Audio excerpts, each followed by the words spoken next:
सखी सहेली सुनने वाले सभी को मन्नो बहुरिया और रजो मौसी का प्यार भरा अभिनंदन और नमस्कार। नमस्कार, बिल्कुल अभिनंदन रजो मौसी आपको भी। और आज की जो कहना चाहिए कि हमारे बगिया में ना कौन कौन से बगिया में बहुत से फूल हैं, खिले हैं। बिल्कुल जी हाँ, और जैसे कि बहुत ज़रूरी है और हम भी उसका ध्यान रखते हैं, वो है समय का।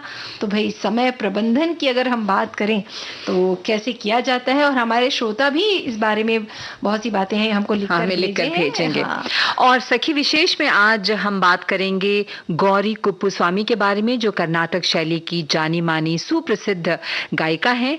इसके अलावा देखो ना, त्योहार का मौसम चल रहा है तो कुछ घर की साज सज्जा के बारे में भी बताएंगे। हाँ बिल्कुल। और गणेश उत्सव जो है वो बहुत धूमधाम से मनाया जा रहा है, और उसके बाद तो त्योहारों का समय ही शुरू हो जाएगा। बिल्कुल। तो घर की साज सज्जा कैसे करते हैं, कई लोग तो अपने घरों को मतलब अपने ही बने हुई, अपने हाथों से बनाई हुई चीजों से ही सजाते हैं। बिल्कुल, तो उन्हें बड़ा अच्छा लगता है। तो ये भी है, तो इस बारे में बहुत सी बातें आगे होंगी। और व्यंजन के बारे में भी कुछ आज क्या बताओगी? व्यंजन के बारे में क्या व्यंजन तो बताएंगे ही मौसी। और क्या है ना कि उत्सव का समय है, मिठाइयाँ हैं, मुंह मीठे करने की बात है, तो मीठे खीर से लेके बहुत सारी चीजें बताई जाएंगी। और हम श्रोताओं से भी चाहेंगे कि वो क्या बना रहे हैं वो भी हमें बताएं। हाँ। और त्योहारों का भी समय है, वैसे तो हम संगीत सुनवाते रहते हैं, लेकिन शुरुआत हमें गीत से करें तो कैसा रहेगा? बिल्कुल। आप यूं ही अगर हमसे मिलते रहे, देखिए एक दिन प्यार हो जाएगा।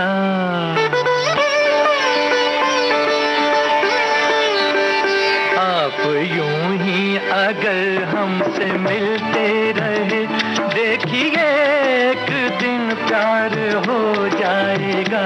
ऐसी बातें न करो हंसी जादूगर, मेरा दिल तेरी आँखों में खो जाएगा। आप यूं ही अगर हमसे मिलते रहे, देखिए एक दिन प्यार हो जाएगा।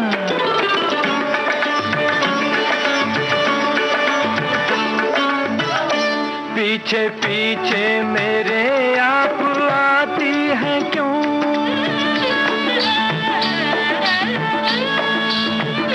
पीछे पीछे मेरे आप आती हैं क्यों? मेरी राहों में आंखें बिछाती हैं क्यों? आप आती हैं क्यों?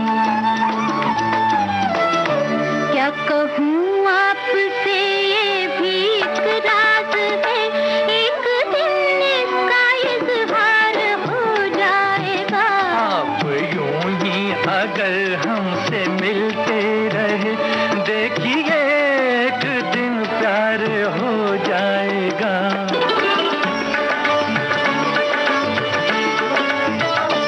कैसी जादूगरी की अरे जादूगर,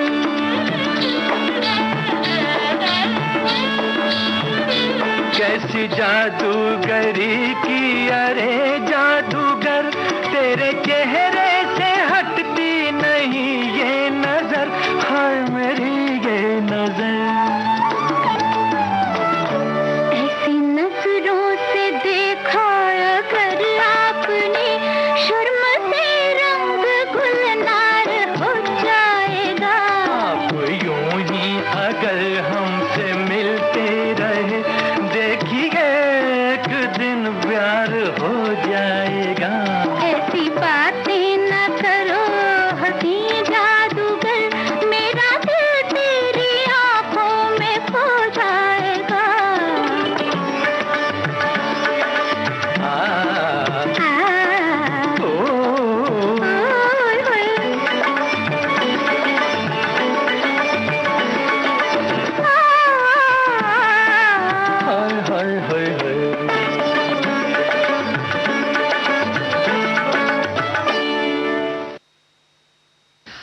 वाकई बहुत ही मधुर संगीत था और इस संगीत से कहना चाहिए कि सखी सहेली का माहौल भी बड़ा खुशनुमा हो गया। बिल्कुल बिल्कुल। और संगीत की बात हो रही है तो हमने आज सखी विशेष में गौरी कुप्पुस्वामी के बारे में हमें बात करनी है, क्योंकि वो कर्नाटक शैली की बहुत प्रसिद्ध गायिका थी। और उनका जन्म तुम बताओगे क्या, कब हुआ था? बिल्कुल। और गौरी कुप्पुस्वामी का जन्म जो है वो 3 अगस्त 1931 को तमिलनाडु के पुडुकोट्टई जो गांव है उसमें हुआ था। बिल्कुल। और संगीत के प्रति अगर उनकी बात करें तो उनका रुझान बचपन से ही रहा इसके प्रति, और उन्होंने बहुत ही छोटी उम्र से इस संगीत की शिक्षा लेनी शुरू कर दी थी। मात्र 15 वर्ष की उम्र से 1946 में वो मात्र 15 वर्ष की थी और कुप्पुस्वामी से उनका विवाह हो गया था, है ना? लेकिन मौसी ये कहते हैं ना कि शादी के बाद भी उनका जो ये संगीत के प्रति प्यार और जुनून था कि उन्होंने इस संगीत से जुड़ाव जो है रखा रहा, क्योंकि उन्होंने छोड़ा नहीं संगीत। और इसमें उनके जो पति जो थे उनका बहुत सहयोग रहा। बिल्कुल, उनका बहुत सहयोग रहा। और उनके पति जो थे एक वैज्ञानिक होने के बावजूद भी संगीत के प्रति उनका जो रुझान था, मतलब गौरी जी का जो रुझान था वो देख रहे थे, वो समझ रहे थे। इतना ही नहीं, उन्होंने इसके लिए उन्हें सहयोग भी दिया और प्रोत्साहन भी उन्होंने दिया, बिल्कुल, आगे बढ़ने के लिए। और अपनी प्रसिद्धि और करियर की शिखर अवधि में गौरी कुप्पुस्वामी की व्यस्तता का आलम ये था कि उन्होंने एक दिन में 3 कॉन्सर्ट्स किए। लगातार 5 दशक तक किसी भी महत्वपूर्ण संगीत आयोजन में गौरी की उपस्थिति श्रोताओं की पहली पसंद बनी रही। क्या बात है। और इतना ही नहीं, रज्जो मौसी, गौरी जी जो है लगभग 50 वर्षों तक या सालों तक, अधिक समय तक कहना चाहिए, उससे ज्यादा समय तक आकाशवाणी के मैसूर, धारवाड़, मद्रास और पांडिचेरी स्टेशनों में उन्होंने अपनी संगीत की प्रस्तुति जो है वो देती रही वहां पे। ईश्वर ने उन्हें जो ये प्रतिभा दी ना, उन्होंने खुले हाथों से उसे औरों में बांटा।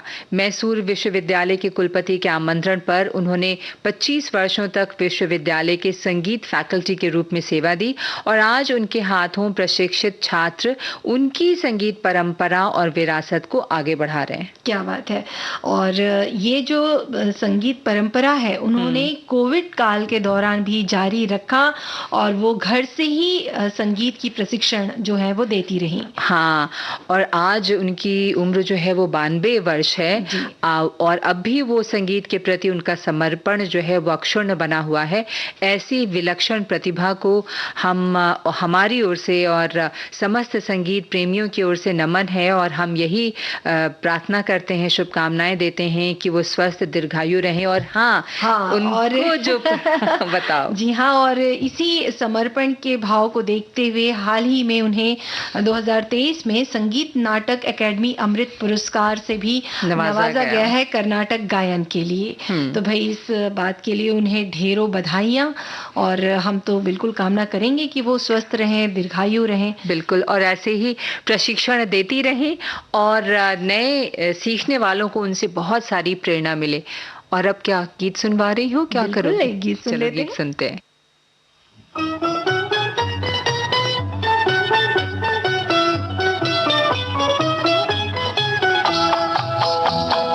मांग के साथ तुम्हारा मैंने मांग लिया संसार, मांग के साथ तुम्हारा मैंने मांग लिया संसार, मांग के साथ तुम्हारा मैंने मांग लिया संसार, मांग के साथ तुम्हारा।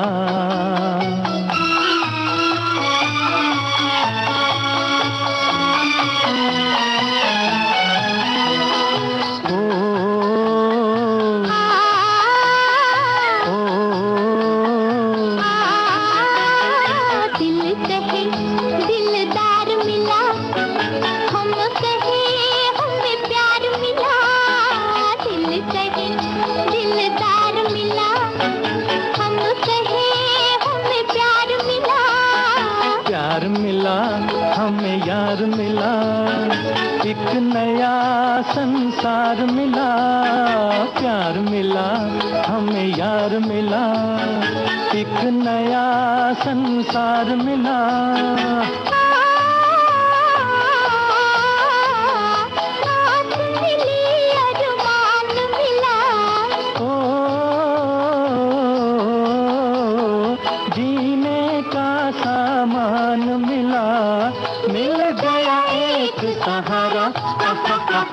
मांग के साथ तुम्हारा मैंने मांग लिया संसार, मांग के साथ तुम्हारा।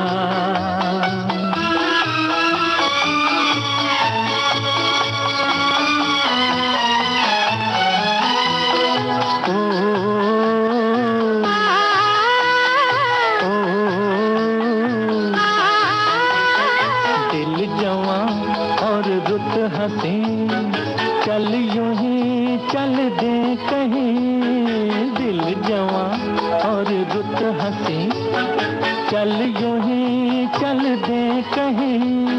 तू चाहे ले चल कहीं, तुझ पे है मुझको यकीन। तू चाहे ले चल कहीं, तुझ पे है मुझको यकीन। जान भी तू है, दिल भी तू ही, राह भी तू, मंजिल भी तू ही, और तू ही आस का तारा। मांग के साथ तुम्हारा मैंने मांग लिया संसार, मांग के साथ तुम्हारा।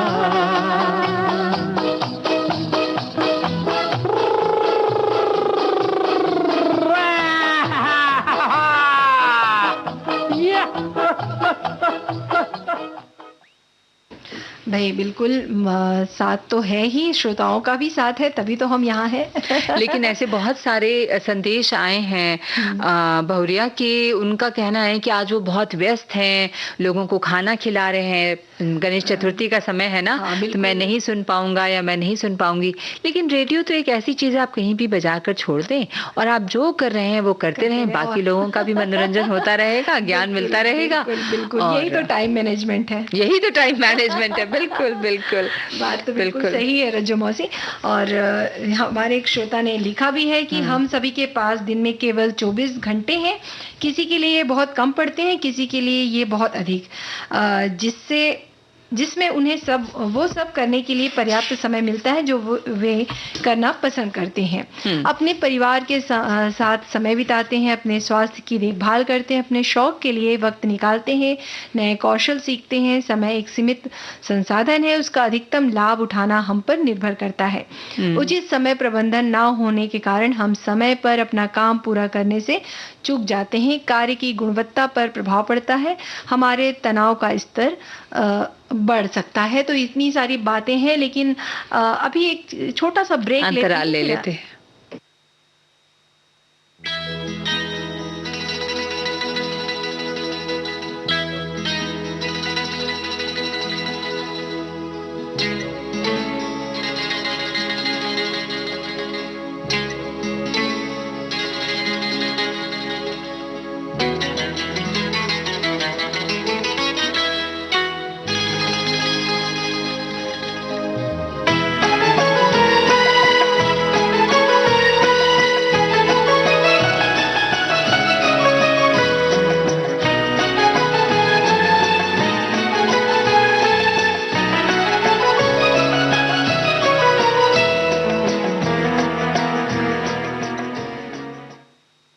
तो अंतराल के बाद एक बार फिर आप सभी श्रोताओं का बहुत बहुत स्वागत है।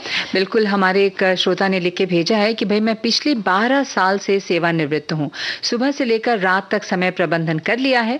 सुबह उठकर वॉकिंग, बाद में फ्रेश होकर विविध भारती सुनते हुए प्राणायाम, व्यायाम, स्नान, बाद में पूजा पाठ, नाश्ता के बाद समाचार पत्र पढ़ना, मोबाइल मैसेजेस पढ़ना, जवाब देना, उसके बाद देव दर्शन और बाजार के काम निपटाना, दोपहर भोजन कर कुछ बातें कुछ गीत सुनना, उसके बाद छोटी सी झपकी के बाद सखी सहेली प्रोग्राम से जुड़ना, ढलती शाम को वॉकिंग करने के बाद मंदिर आरती में शामिल होना, घर आकर फ्रेश होकर भोजन करना, टीवी न्यूज देखने के बाद विविध भारती छाया गीत के बाद गीत गाता चल में जुड़कर शुभ रात्रि हो जाती है। यानी इन्होंने इन सारे समय में एक तो रेडियो इनके साथ रहा है, बहुत अच्छी बात है, लेकिन वॉकिंग भी कर लेते हैं, पूजा पाठ कर लेते हैं, लोगों के मैसेजेस का जवाब दे देते हैं, वो सब कुछ कर लेते हैं जो कि इंसान को करने में अच्छा लगता है और स्वस्थ भी होंगे यकीनन। बिल्कुल, और यही तो समय प्रबंधन है। क्या बात है ना? मतलब अगर ये कहें कि प्रतिदिन की योजनाएं अगर हम बना लें, मतलब रोजमर्रा के काम तो पता ही है, लेकिन अगर विशेष कोई कार्य करना हो तो पहले से ही अगर उसका समय निश्चित हो ना, तो भाई कहना चाहिए कि समय आपका बिल्कुल परफेक्ट हो जाएगा और आपको समय पे आप वो काम कर भी सकेंगे। प्रत्येक काम के लिए ना समय सीमा निर्धारित करना बहुत जरूरी है, उसको आप बहुत लंबा ना कीजिए। कई बार दूसरा काम अगर क्यू में होता है तो भाई उसको करके और आप उससे मुक्त हो जाएं, फिर एक समय में एक काम पर ही ध्यान केंद्रित करें, ये जरूरी होगा। और बहुत कठोर परिश्रम की जगह बुद्धिमानी से भी अगर काम करें तो ये भी एक तरह से समय का प्रबंधन ही है। सही बात है रजो मौसी, क्योंकि कई ऐसे काम है जो मतलब शॉर्टकट तरीके से, यहाँ पर शॉर्टकट इसलिए मैं प्रयोग कर रही हूँ क्योंकि कई बार जैसे बुद्धिमानी आपने बोला कि कोई काम अगर हम कर रहे हैं उसके साथ अगर हम कोई काम, छोटा काम अगर हम ले रहे हैं, मान लीजिए हमने खाना चढ़ा दिया, खाना चढ़ाते चढ़ाते अगर हमको सब्जी काटनी है ना, तो खाना हमने चढ़ा दिया, कुकर में चढ़ रहा है, हम सब्जी भी काट सकते हैं उसी बीच में। बिल्कुल बिल्कुल। तो ये होता है प्रबंधन की भाई ऐसा ना हो कि पूरा खाना बन जाए उसके बाद जब तक कुकर सीटी दे, जब तक आप बिस्तर ठीक कर सकते हैं, बहुत से मेज ठीक कर सकते हैं, कपड़ों को जो है धोने के लिए देना है, बहुत सारे काम है। बिल्कुल, क्योंकि टाइम बताओ। नहीं, इस तरह से समय का प्रबंधन हो जाएगा, मतलब समय आपका बचेगा भी और आपका काम भी एक समय में दो काम आप कर सकते हैं। बिल्कुल। और उससे क्या होगा कि टाइम मैनेजमेंट तनाव के स्तर को कम करने में बहुत मदद करता है, साथ ही व्यक्तिगत समय निकालना आसान हो जाता है। आप अपने लक्ष्य को जो आप करना चाहते हैं, चाहे वो संगीत हो, नृत्य हो, किताब पढ़ना चाहते हैं, उन सब चीजों के लिए आप समय निकाल सकते हैं और व्यक्तिगत कामों को, काम से संबंधित जो अलग काम है वो भी कर सकते हैं, ताकि आप उन लोगों के साथ अधिक समय बिता सकें जिनकी आप परवाह करते हैं। ये सब टाइम मैनेजमेंट अगर नहीं होगा तो आप वही कहते रहेंगे जो अभी कुछ दिनों पहले हमने बात की थी कि समय ही नहीं मिलता, क्योंकि टाइम मैनेजमेंट नहीं है, समय का प्रबंधन नहीं है। और जैसे कि कोई काम आपने शुरू किया है तो उसका एक निश्चित अवधि तक, मतलब आप ये सोच लीजिए कि ये काम मुझे 1 घंटे में खत्म करना है, मतलब 1 घंटे में खत्म कर देना है। तो इस तरह से आप उसका रूपरेखा बना लें और ऐसा तय कर लें कि भाई मुझे ये काम 1 घंटे में खत्म करना है, इतना मुझे आराम भी करना है और उसके बाद फिर आगे का काम करना है। तो जो भी काम आपने लिया है तो उसकी डेडलाइन जरूर ध्यान में रखें, चाहे वो आप बाहर का भी अगर आप जा रहे हैं कहीं, आप ये भी देखिए कि ट्रैफिक कितना होगा, ये अनुकूलन, ये सब समय का आप ध्यान रखिए कि जाने में कितना समय लगेगा, आने में कितना समय लगेगा। कई बार हम किसी को इंतजार भी करवा देते हैं कि भाई आप बस आधे घंटे बैठिए, मैं आ रहा हूँ, लेकिन वो आधा घंटा आप काम के लिए बोल रहे हैं, आने जाने में भी तो समय लगता है। बिल्कुल। तो ये सारी बातों का भी जरूर ध्यान रखें। हमारे एक श्रोता ने लिखा है कि टाइम मैनेजमेंट मतलब समय प्रबंधन का हमारे जीवन में बहुत महत्व है। वो घर के काम काज के लिए या किसी ऑफिस में या किसी फैक्ट्री में वहां उत्पादन से संबंधित कर्मचारियों के लिए समय से किया गया हर काम अपनी अच्छाई से हर जगह सराहा गया है। फिर उस काम का एक निश्चित प्रारूप, उसकी समय सीमा और उसकी गुणवत्ता पर यदि ध्यान दिया जाता है तो वो 100% सफल होता है। उदाहरण के लिए घर की महिलाएं यदि अपने काम का समय निश्चित कर लें तो उन्हें काफी सहूलियत होती है। उन्हें काम करते हुए कुछ भारी नहीं लगता, वे हमेशा अपने को हल्का फुल्का महसूस करती हैं और तरोताजा रहती हैं, जो एक गृहिणी के लिए सुखद और हर तरह से श्रेयस्कर है। क्या बात है, बिल्कुल सही बात है। और घर की महिलाएं तो रहती हैं क्योंकि उन्हें घर बाहर दोनों ही संभालना पड़ता है। बिल्कुल। और वैसे ही एक श्रोता है, उन्होंने लिखा है कि साज सज्जा और समय प्रबंधन दोनों ही गृहिणियों के लिए चुनौतीपूर्ण होता है। मैंने दोनों विषयों को आपस में इसलिए जोड़ दिया क्योंकि कुछ महिलाओं को गृहस्थी में और भी कई काम होते हैं, तो टाइम मैनेजमेंट के बगैर तो मुश्किल होगा। और अगर सफाई और साज सज्जा भी आपको ही करना है तो मानसिक और शारीरिक तौर पर चुस्त दुरुस्त होना होगा। बिल्कुल बिल्कुल। और इसके लिए बहुत ज़रूरी है कि वो भी सुबह उठकर कुछ अपने किचन में चौके में जाने से पहले कुछ अपने लिए व्यायाम प्राणायाम जो हो, जितना समय हो उस हिसाब से समय निकाल लें कि दिन शुरू करने से पहले अपने स्वास्थ्य का ध्यान रखें और कुछ कर लें। बिल्कुल, है ना? गीत सुन ले पहले। हाँ बिल्कुल, एक गीत सुन लेते हैं।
भाई बात तो हो रही थी समय प्रबंधन की, और बहुत से श्रोताओं ने ये भी लिखा है कि समय प्रबंधन के लिए हमें अपने कार्यों के लिए समय सीमा निश्चित करना चाहिए। प्राथमिकता निर्धारित करें, जो कार्य सबसे जरूरी है उन्हें पहले करें। काम को टालते रहने की आदत सही नहीं, अपने लिए भी समय अवश्य निकालें। जरूर निकालें, बिल्कुल सही, अपने लिए भी समय निकालना बहुत जरूरी होता है। एक और श्रोता ने लिख के भेजा है कि सभी महत्वपूर्ण कार्यक्रम जैसे शादी ब्याह में समय प्रबंधन का बहुत महत्व है। मेरे पिताजी समय प्रबंधन को हमेशा प्राथमिकता देते थे। कहीं जाना हो तो 1 घंटा पहले तैयार बैठे रहते थे। एक बार हम सब एक शादी समारोह में शामिल होने गए। वहां पहुंचने पर मंडप में वर वधू, पंडित और निकट संबंधी ही हैं। फिर जैसे ही इन्होंने क्या लिखा है आगे, इन्होंने जैसे ही शाम, हाँ, हाँ। मंडप पे और जैसे ही डिनर का समय हुआ, हाँ। सभी अतिथि पहुंच गए।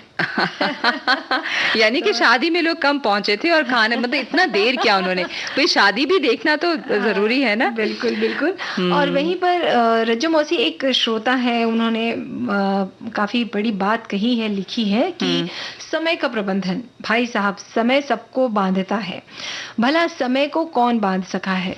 फिर यहाँ तो बांधने की नहीं, अपितु अपने प्रकर्ष रूप से ही बांधने की तैयारी है। सच, ये आज के प्रबंध शास्त्र का विषय है, जिसे हम लोग टाइम मैनेजमेंट के रूप में देखते हैं। इसमें हमें जो भी 24 घंटे का समय मिला है, उसके प्रबंधन को हम अपने जीवन में कैसे साकार कर सकते हैं, ये बताया जाता है। उन्होंने आगे लिखा है रज्जो मौसी की, एक बार महाराज युधिष्ठिर के यहाँ एक याचक आया। किसी कार्य में व्यस्त महाराज ने उसके याचना को सुनकर अनदेखी करते हुए उसे कल आने का निर्देश दिया। ये सुनकर भ्राता भीम ने पूरे राज्य में उत्सव का आयोजन किया। फिर चहल पहल देख महाराज ने भीम से पूछा कि क्या बात है आज।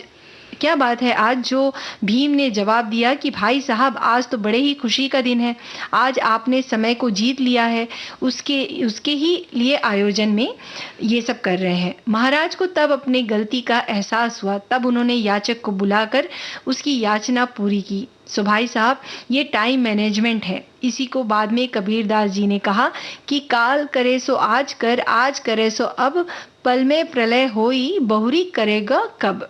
तात्पर्य, अपने को सकारात्मक बनाए रखते हुए हमेशा ही सक्रिय रहिए, जिसके फलस्वरूप आपके मिले हुए समय का सदुपयोग हो सके। बिल्कुल, समय तो भाई दिन में 24 घंटे ही होते हैं, उसमें कुछ समय आपको सोना जरूरी है। तो जो समय है, हो सकता है कि कभी कभी आपको एक काम के साथ अन्य कामों पर भी हाथ रखना पड़े, लेकिन आपको ये नियम बनाना ही पड़ेगा कि आप एक बार में एक ही काम करें। अगर कोई जरूरी काम बीच में आ जाए तो आप उसे फटाफट से पूरा करें और फिर से पहले वाला काम जहां से छोड़ा था वहां से शुरू कर दें।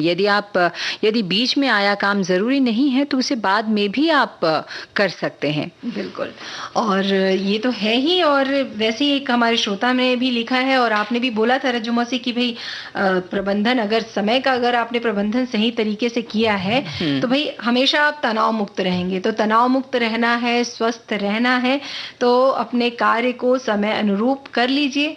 और जैसा कार्य है, मतलब ये है कि कार्यभार ना बढ़े, कोई भी काम को आप टालते ना रहें। ये सभी श्रोता इस बात को बोल रहे हैं कि टाले ना, तो भाई हम भी टालेंगे नहीं। और क्योंकि अब कार्यक्रम के दौरान एक अंतराल का वक्त हो चला है, तो अंतराल लेते हैं, उसके बाद फिर हाजिर होंगे। बिल्कुल।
तो भाई ब्रेक के बाद एक बार फिर आप सभी श्रोताओं का स्वागत है सखी सहेली कार्यक्रम में। और सभी को आज गौरी पूजा है विशेष रूप से। बहुत से श्रोताओं ने लिखा भी है मौसी जी की आज गौरी की पूजा है, तो हम कार्यक्रम नहीं सुन पाएंगे। तो भाई बधाई तो देते ही हैं। और रही बात घर की साज सज्जा की, तो सभी तो अपना घर बहुत ही अच्छे सुंदर तरीके से रखते ही हैं, सजाते ही हैं। वहीं पर एक श्रोता हैं जो उन्होंने लिखा है मौसी जी की घर की शोभा उसके साज सज्जा पर ही निर्भर है। इसके लिए बाह्य और उसके आंतरिक साज सज्जा की आवश्यकता पड़ती है। घर की बाह्य सज्जा की बात करें तो साल में एक बार दीपावली पर प्रायः सभी करते हैं या करवाया ही करते हैं, किंतु आंतरिक साज सज्जा यानी इंटीरियर डेकोरेशन का कार्य हो चला है अभी। और फिर इस विषय के तो आजकल बकायदे कोर्स भी संचालित हो रहे हैं, लेकिन एक कुशाग्र बुद्धि वाला बिना कोर्स के भी ये कार्य कर सकता है। पर्दे सोफे पलंग की ही है तो यथास्थान कमरे में सजाने हैं, उत्कृष्ट से उत्कृष्ट सामानों को ही तो यथास्थान सेट करने में है। भाई साहब कर लेंगे, इधर उधर घुसा दिया जाए, अपितु उसे जहां अच्छा लगेगा ही। कहने का मतलब ये है कि जहां पर रखना है व्यवस्थित तरीके से रखें, ऐसा वो लिखना चाह रहे हैं। बिल्कुल भाई, देखो ना त्योहारों का सीजन तो शुरू हो चुका है। 11 दिन तक अभी गणेश चतुर्थी जो है वो मनाया जाएगा, उसके बाद फिर दशहरा, दिवाली, भाई दूज, क्रिसमस वगैरह सब आने वाले हैं। तो इसलिए हम सब जो आज टिप्स देंगे आप उस पर भी ध्यान दीजिएगा। वैसे आप सबको सब कुछ पता है, लेकिन फिर भी साफ सफाई की शुरुआत तो कर ही दीजिए, क्योंकि घर को सजाने से पहले घर के अच्छे से साफ सफाई होना बहुत जरूरी है। और इसके लिए सबसे पहले घर में वो सभी जो अव्यवस्थित चीजें हैं या जिन चीजों की जरूरत नहीं है आपको, पुराने अखबार लोग बहुत समय तक रखते हैं, उन अखबारों को निकाल दें। कार्टन्स जो होते हैं जिसमें सामान पैक कर होकर आता है, मैंने कई लोगों को देखा है घरों में वो उस तरह के कार्टन के डब्बे रखे रहते हैं, है ना। पुरानी कॉपियां हैं, वो ऐसे बर्तन जो अब आप इस्तेमाल नहीं करते हैं, मैंने कई जगहों पे देखा कि एक्सचेंज का ऑफर है, आप उसका लाभ उठाएं, है ना, इसका लाभ उठाएं। और कोई भी नई चीज अगर आप लाते हैं तो पुरानी चीजों को संचयित करना जरूरी नहीं है। वैसे भी कहा जाता है कि संचयन जो है, ये जो स्वभाव है, ये बहुत हम सब में इंसानों में गलत होता है। तो वो सब आप निकाल दें, आपका घर वैसे ही थोड़ा साफ हो जाएगा। आपके वो जो गमले वगैरह घर में रखते हैं उन पर विशेष ध्यान दें, क्योंकि उससे भी कहीं पानी बह गया, उसके नीचे छोटी छोटी प्लेट्स होती हैं, अगर आप उसको लगा दें तो ये साज सज्जा के ही तहत आता है। करीने से आपके अगर चौके में, किचन में बर्तन रखे हैं, वहां भी आप देखिए कि वो सारे बर्तन, वो प्लेट जो आपके पुराने हैं, आप उसको खराब हो गए हैं, जो खराब हो गए हैं। बिल्कुल। और एक महत्वपूर्ण चीज कि कपड़ों का बड़ा शौक होता है, महिलाओं को भी होता है, पुरुषों को भी होता है खासकर। लेकिन पुरानी जो साड़ियाँ कबर्ड में आ नहीं रही हैं, पुरानी साड़ियाँ हैं, पुराने कुर्ते हैं आपके, तो उन्हें भी, क्योंकि जब उत्सव शुरू होता है तो हम नए नए कपड़े तो लेते ही हैं, और आजकल तो साल में एक बार नहीं, हम कई बार भी कपड़े खरीद सकते हैं, लेते ही हैं। पहले पूजा के दिनों में कुछ त्योहार है तो कपड़े लिए जाते थे, लेकिन अब तो कभी भी ले सकते हैं। तो बिल्कुल उत्सव का समय तो खासकर हम लेते ही हैं कपड़े। तो पुराने जितने भी कपड़े जो ऐसा लगता है ना कि नहीं हम इसे पहनेंगे, लेकिन पता चलता है कि साल भर हमने उसे पहना ही नहीं। तो जो चीजें आप साल भर आपने यूज नहीं किया है तो आगे भी यूज नहीं करें, वो दे दें किसी को, किसी के काम आ जाएगा। छोड़कर उन कपड़ों को निकाल दीजिए, छाट दीजिए, तो आपके कबर्ड की भी सफाई हो जाएगी, जगह भी बन जाएगी नए कपड़ों के लिए। बिल्कुल। तो वो उन कपड़ों को भी समेट कर रख दीजिए और दे दीजिए, दान कर दीजिए। या जैसे कई महिलाएं ये भी करती हैं कि पुराने कपड़ों के बदले नए बर्तन खरीदना, तो ये भी कर सकते हैं, जैसी आपकी इच्छा ऐसा। तो इस तरह से साफ सफाई से शुरुआत करें घर के साज सज्जा की। बिल्कुल। एक श्रोता ने लिखा है कि अब तो त्योहारों की शुरुआत हो चुकी है, घर के इंटीरियर को बेहतर करने के लिए जरूरी है कि अपने घर की जगह, बजट और परिवार की ज़रूरतों का विशेष तौर पर ध्यान रखें। घर की साज सज्जा को नया रूप देने जा रहे हैं तो कुछ चीज़ों पर गौर करें और आपको क्या चीज़ें बदलनी हैं और किसका कलेवर परिवर्तित करके काम बन जाएगा, इसकी सूची बना लें। आप अपने घर को कैसा लुक देना चाहते हैं, इस बारे में पहले ही विचार कर लें। मौजूदा समय में थीम बेस्ड इंटीरियर भी किया जा रहा है। आप चाहें तो अपने घर को वेस्टर्न, क्लासिक, एथनिक अंदाज में डेकोरेट कर सकते हैं। ये बात याद रखें कि साफ सुथरा और सजा घर न सिर्फ आपके मेहमानों बल्कि आप में भी सकारात्मक ऊर्जा का संचार करता है। बहुत सुंदर बात बहुत ही लिखी है सही इन्होंने। बात कही है कि भाई साफ सुथरा घर और सजा हुआ घर तो पॉजिटिव एनर्जी लेकर आता ही है, और इसीलिए उत्सव भी मनाते हैं ना रजमौसी। जब गणपति जी घर पे आते हैं तो उस दौरान जो साफ सफाई रखी जाती, जिस तरह से हम घर को सजाते हैं, लाइट्स लगती हैं, दीपक जलाए जाते हैं, तो इससे अलग ही पॉजिटिविटी आती है, क्योंकि घर साफ सुथरा है और घर की साज सज्जा इतनी अच्छी व्यवस्थित है। तो ये तो बात है ही। फिलहाल एक गीत सुन ले कि आप कुछ बोलना चाह रहे हैं? नहीं, हम गीत सुनने के बाद अपनी बात आगे कर रखेंगे।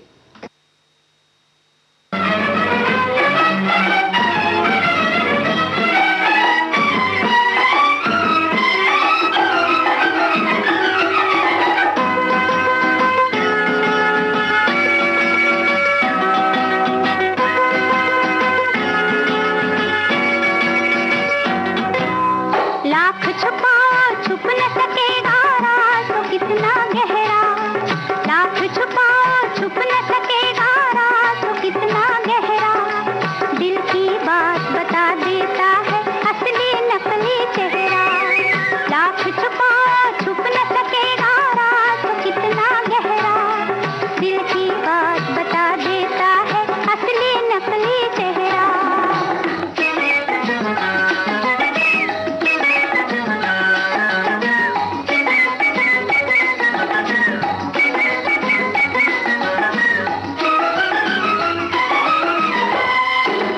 लोग तो दिल को खुश रखने को क्या क्या ढोंग रचाते हैं, भेष बदल कर इस दुनिया में बहरूपे बन जाते हैं, लोग तो दिल को खुश रखने को क्या क्या ढोंग रचाते हैं, भेष बदल कर इस दुनिया में बहरूपे बन जाते हैं, मन दर्पण में मुखड़ा देखो उतरा रंग सुनहरा, दिल की बात बता देता है असली नकली चेहरा, लाख छुपाओ छुप न सकेगा राज तो कितना गहरा, दिल की बात बता देता है असली नकली चेहरा।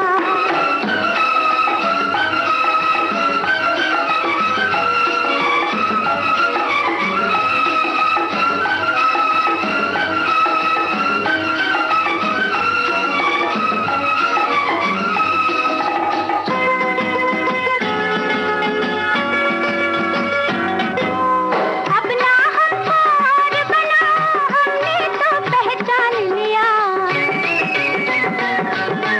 सागर से भी गहरे निकले हमने तुमको जान लिया, अब ना हमको और बनाओ, हमने तो पहचान लिया, सागर से भी गहरे निकले हमने तुमको जान लिया, जिसके मन में चोर छुपा हो सामने कब वो ठहरा, दिल की बात बता देता है असली नकली चेहरा, लाख छुपाओ छुप न सकेगा राज तो कितना गहरा, दिल की बात बता देता है असली नकली चेहरा, लाख छुपाओ छुप न सकेगा राज तो कितना गहरा, दिल की बात बता देता है असली नकली चेहरा। तो रजो मौसी एक श्रोता है, उन्होंने लिखा है कि इंटीरियर को अक्सर साज सज्जा से जोड़कर देखा जाता है, जिसमें शामिल है रंग रोगन, फर्नीचर, आर्ट वर्क, लाइटिंग का उचित चयन, हरियाली महत्वपूर्ण है, ये माहौल की ताजगी को बढ़ाता है, स्टाइल स्टेटमेंट सेट करने के लिए पर्दे महत्वपूर्ण होते हैं, डबल रॉड पर्दे भी पसंद कर सकते हैं, जिनमें एक हल्के रंग और एक में गहरे रंग का पर्दा होता है। बहुत बढ़िया आपने ये जो सुझाव दिया है।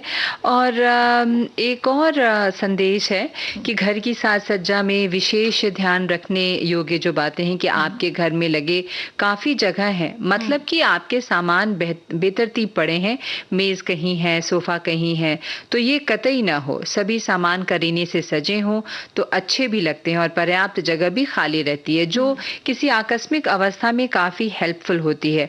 सामानों को इधर उधर फेंक कर हम खुद अपने लिए ही मुसीबत खड़ी कर देते हैं और बाद में किसी अतिथि के टोकने पर लज्जित होते हैं। इसलिए साज सज्जा में सबसे जरूरी है कि आपके पास जो है पहले उसे सही ढंग से सजा के रखें और फिर कोई सामान लाएं तो उसकी एक जगह निश्चित कर लें। लाने के बाद उसे गैलरी में रखना पड़े तो अच्छा नहीं लगता। बिल्कुल सही है, हमारा घर भरा हुआ है और हम फिर सामान जो वस्तु है ला कर अगर रखते हैं तो भाई वो फिर बहुत कंजेस्टेड क्लस्टर्ड लगने लगेगा, है ना? जी जी, तो यही कुछ हटाना है हटा दें, फिर आप सोचें कि यहाँ पे क्या लाना है, जिसकी बात हम कर रहे थे। और कई बार ऐसा भी होता है ना रजो मौसी कि हमारे पास ऑलरेडी सामान है सजाने का और जगह नहीं है दीवारों में, लेकिन हम लेके आ जाते हैं और उसे और कहीं ना कहीं एडजस्ट करते हैं, भाई ये कोना खाली है यहाँ भी लगा दें वहां भी लगा दें। तो इस तरह की साज सज्जा भी ना करें कि सारी दीवार भरा भरा सा सब कुछ लगे। उससे क्या है कि मतलब वो जगह जो है थोड़ा खालीपन भी जरूरी है। इसीलिए वो इंटीरियर डिजाइनर की बात की गई कि इंटीरियर डिजाइनिंग का एक कोर्स होता है, तो भाई वो कोर्स तो होता ही है, लेकिन हमको भी अच्छा लगना चाहिए, देखने में अच्छा लगना चाहिए कि ये ना हो कि हर कोना ही सजा हो। बिल्कुल तो ऐसा भी ना करें कि हर जगह ही लाके सामान टांग दें और सजा दें। तो कुछ जगह ऐसा व्यवस्थित रखें दीवारों को, थोड़ा वो लगे कि हाँ अगर ऐसे 4 दीवारें हैं तो 2 दीवारें या सिर्फ एक दीवार ही भर के रखें, बाकी 3 दीवारों को छोड़ दें। तो इस तरह से कुछ व्यवस्थित करें ताकि घर सुंदर भी लगे। और आप देखो दिवाली भी आने वाली है तो टाइम मैनेजमेंट जो है वो कहता है कि भाई समय से पहले दिवाली के, कुछ लोग बिल्कुल दिवाली के दिन तक दोपहर तक सफाई करते रहते हैं, भाई व्हाइट वॉश खत्म हुआ है इस तरह से। तो इसलिए अगर आपके घर की दीवारों की सफेदी खराब हो गई है तो इन पर दोबारा आप नई सफेदी करवाएं, फिर घर को नियमित जो है साफ सफाई वो करें। वहीं घर को ट्रेंडी और क्लासी तरीके में ढालने की कोशिश करें, जिसके लिए हमारे बहुत से श्रोताओं ने कुछ कुछ लेकर भेजा भी है। रंगोली की मदद आप अपने घर को विशेष रूप से त्योहारों के दौरान आकर्षण का केंद्र बना सकते हैं। इसके लिए तो भाई घर के बड़े बुजुर्ग हैं, दोस्त हैं, या ऑनलाइन भी अच्छे रंगोली के डिजाइन खोजे जा सकते हैं। आप इसका भी इस्तेमाल करके अपने पसंदीदा रंगोली के डिजाइन की रूपरेखा तैयार करें, फिर इसे भरने के लिए रंगों का इस्तेमाल करें। अगर आपको ऐसा करने में कोई परेशानी हो रही है तो भाई मार्केट में भी तैयार रंगोली स्टेंसिल खरीद कर उनकी मदद से आप रंगोली बना सकते हैं। बिल्कुल रजो मौसी, और रंगोली जैसे अगर आपको थोड़ा भी समय नहीं है तो स्टिकर्स मिलते हैं, बिल्कुल बड़े स्टिकर्स मिलते हैं रंगोली के, छोटे जैसा भी आपको चाहिए तो वो स्टिकर्स लाके आप लगा के सजा दीजिए। अगर किसी के घर में ऐसा होता है कि छोटे बच्चे हैं, समय नहीं मिल पा रहा है घर की महिलाओं को, तो इस तरह की बोलना चाहिए मार्केट में बहुत सारी व्यवस्थाएं हैं और रंगोली से तो घर बहुत सुंदर लगता है, बहुत सुंदर लगता है। आर्टिफिशियल फूल भी आते हैं, फूल वगैरह जो होते हैं वो भी आप लाकर दरवाजों पर लटका सकते हैं। और घर पर भी जैसे कोई कोना है भगवान का जो जगह है वहां पर आप लगा दीजिए। तो क्योंकि ताजे फूल क्या होता है सूख जाते हैं बहुत जल्दी, तो वो डेली रोज आपको चेंज करना पड़ेगा। तो इसकी बजाय आप उस तरह के फूल लाके भी आप सजा सकते हैं। बिल्कुल घर के प्रवेश द्वार को कहते हैं ना कि घर का पहला आकर्षण और दीवारों को दूसरा आकर्षण कहना, ऐसा बिल्कुल भी गलत नहीं होगा, क्योंकि आने वाले मेहमान जो है वो सबसे पहले उनका जो ध्यान है वो उन्हीं दरवाजों पर ही जाता है।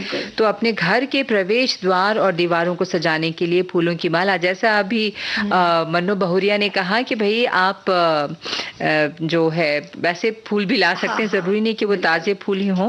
और फूलों की माला और वो जो लड़ियां होती हैं वो सब आप ला सकते हैं, उन्हें लगा सकते हैं।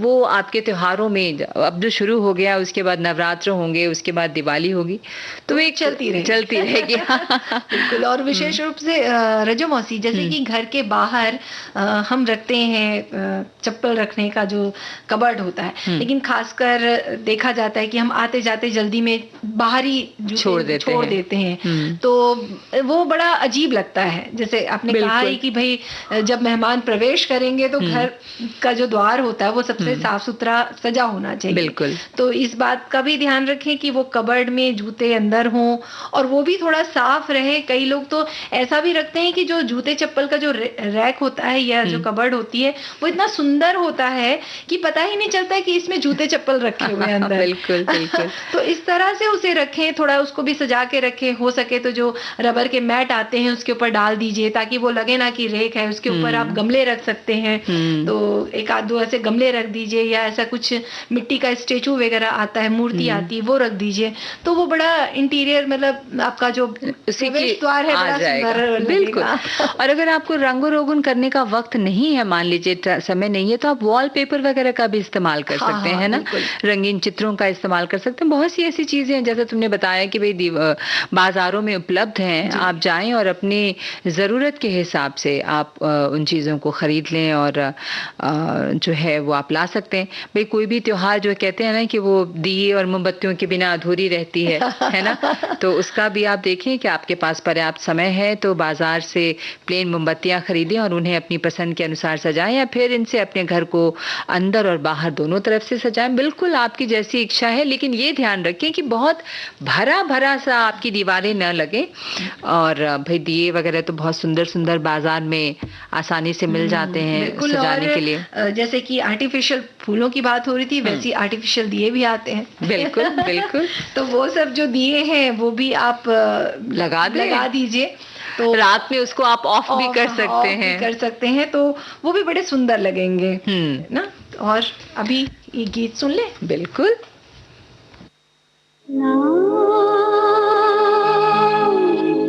जिया लागे ना तेरे बिना मेरा कहीं जिया लागे ना, ना जिया लागे ना तेरे बिना मेरा कहीं जिया लागे ना, ना जिया लागे ना।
तो मौसी हमारे श्रोताओं ने बहुत सारी बातें तो लिख के भेजी कि भाई कैसे साज सज्जा रखनी है घर को, कैसे साफ सुथरा रखना है, सजावट कैसी रखनी है। तो बहुत सी बातें हैं और ये भी है मौसी की घर में जैसे कुछ चीजें हैं, जैसे कि कांच अगर रखा हुआ है, टूटा अगर ग्लास रखा हुआ है, वैसे तो टूटा ग्लास अच्छा नहीं माना जाता, लेकिन अगर ऐसे बोतल रखी हुई है, कोई खाली बोतल रखी हुई है, उसमें भी हम कुछ साज सज्जा कर सकते हैं।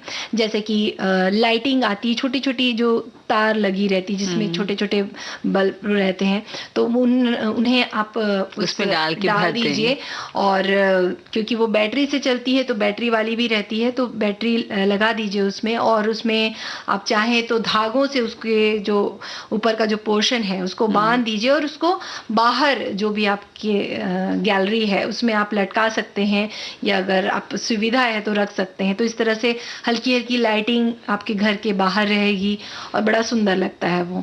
बिल्कुल, बोतलों को बहुत से लोगों को मैंने देखा है कि वो पेंट कर देते हैं, उसके ऊपर कुछ काम कर देते हैं, या बिना रंग हुए जो ये होते हैं पानी पीने वाले कुल्हड़ या उस तरह की मिट्टी के बर्तनों को लाते हैं, उसे पेंट करते हैं, उसे सजाते हैं। तो जरूरी नहीं है कि साज सज्जा के लिए आप बाजार से महंगे सामान ही लाएं, महंगी तस्वीरें या पेंटिंग्स ही लेकर आएं और उसको रखें, बल्कि बहुत हल्की फुल्की चीजें भी घर को बहुत सुंदर दिखाती हैं। बिल्कुल, जैसे पुराने अगर सीडीज रखे हुए हैं तो उसे भी आप ऐसे टुकड़े में काट काट के उसके बोर्ड में आप चिपका दीजिए, तो बड़ा वो जब लाइट उसमें पड़ती है तो बड़ा चमकता है वो। तो इस तरह से हजारों चीजें आप गूगल करेंगे, मतलब कहना चाहिए कि तो आपको मिल जाएगा, सोशल मीडिया में आपको बहुत सारी चीजें मिल जाएंगी। और भाई हमारे एक श्रोता ने तो बहुत अच्छी चीज बनाकर, मतलब व्यंजन भेजा है, ड्राई फ्रूट्स के हेल्दी लड्डू ना, हेल्दी लड्डू, तो हेल्दी भी है और मीठा भी है। बिल्कुल। तो क्या क्या है इसमें? इसमें देखो ना, सामग्री जो है वो तो है बादाम, काजू, अखरोट, आधी आधी कटोरी घी में सेक लें मध्यम आंच पर, उन्होंने लिखा है, और खसखस, खरबूजे के बीज और सूखा नारियल वो गोला को ले लें, उसको कद्दूकस कर लें। चाहे तो मूंगफली दाने भी ले सकते हैं, सिके हुए छिलके निकाल कर, आपकी जैसी मर्जी है। इसके अलावा इलायची पाउडर, घी, गुड़ और गोंद। अब आप बता दें कि इसको बनाने की विधि कैसी है? हाँ, तो विधि ये है कि कढ़ाई में घी गर्म करें, मध्यम आंच पर गोंद फुला लें, मतलब कि गोंद को भूंजेंगे तो वो फूल जाएगी। सारे ड्राई फ्रूट्स जो है वो भूनकर दरदरे कर लें, खसखस, खरबूजे के बीज और नारियल को भी हल्का सा भून लें। अब कढ़ाई में अगर 1 कटोरी सामग्री है तो 1 कटोरी ही गुड़ लें, 1 टीस्पून पानी डालें और 1 टीस्पून घी डालकर 10 मिनट तक मध्यम आंच पर पकने दें। अब सामग्री जो है उसको, जो भी बची हुई सामग्री है उसे मिलाकर हल्का गुनगुना करें और इलायची पाउडर डालकर मिलाकर लड्डू बनाकर खाएं और खिलाएं। इन्होंने आगे लिखा कि बस ठंडा नहीं करें वरना लड्डू मुश्किल से बनेंगे, यानी कि थोड़ा कुनकुने में ही, जिससे आपके हाथ भी ना जले, थोड़े कुनकुने में ही उसे बनाना है, ये कहने का मतलब ये है। और ये लड्डू बच्चे और बड़े और बुजुर्ग भी खा सकते हैं। ठंड में खाइए, उपवास में खाइए, हेल्दी है। अगर गुड़ नहीं खाना है तो पिंड खजूर या किशमिश से भी बना सकते हैं, इन्होंने लिखा बहुत बढ़िया, बहुत बढ़िया। मतलब खजूर तो होता ही है स्वास्थ्य के लिए लाभदायक, और बच्चों और बूढ़ों के सभी के लिए बहुत अच्छा है। उसी तरह से मौसी बाजरे का खीर है, जो कि बहुत ही प्रोटीन से भरा, फाइबर से भरा हुआ है। तो इसमें भी सामग्री ये है कि बाजरा लेना है बिना छिलके वाला, और आधा कप, और पानी लेना है, 1 लीटर दूध लेना है, शक्कर, गुड़, ड्राई फ्रूट और इलायची पाउडर। करना क्या है, जो आधा कप आपने बाजरा लिया है बिना छिलके वाला, उसे लेकर 6 कप पानी डालकर उबाल लें। 6 मतलब आधे कप बाजरे में 6 कप पानी, 6 कप इसको डाल के उबालना है। हाँ, उबालना है धीमी आंच पर, मतलब पकाना है उसे, बेसिकली उसे क्या है, वो पक जाए उस पानी में। अगर बर्तन पर दूध उबाल लें, अलग बर्तन पे दूध जो है उसके साथ नहीं, अलग उबाल लें, फिर पका हुआ जो बाजरा है उसको इस दूध में डालें। मतलब बाजरे को अलग से पकाना है, उसके बाद जो उबाल लिया आपने दूध उसमें आपको डाल देना है और उसे पकने दें। बाद में शक्कर या गुड़, जो आपकी इच्छा है वो आप डाल दें, और दूध को क्या है थोड़ा सा औटाना है, गाढ़ा होने दें पहले, जैसे खीर गाढ़ी होती है। गाढ़ी होती है। तो आधा कप क्योंकि बाजरा है तो इसलिए थोड़ा गाढ़ा हो जाएगा तो अच्छा रहेगा। उसके बाद जो भी ड्राई फ्रूट्स आपको डालने हैं, काजू, किशमिश, इलायची पाउडर डालकर मिक्स कर लें, बस। बहुत बढ़िया, बहुत आसान भी है और बहुत अच्छे से बन भी जाएगा। तो मन्नू बहुरिया, अब हमारे चलने का समय हो रहा है, तो हम अपने श्रोताओं से लेते हैं इजाजत और कहते हैं आप भी तो नमस्कार करेंगी। बिल्कुल बिल्कुल। और मन्नू बहुरिया और रज्जो मौसी का नमस्कार।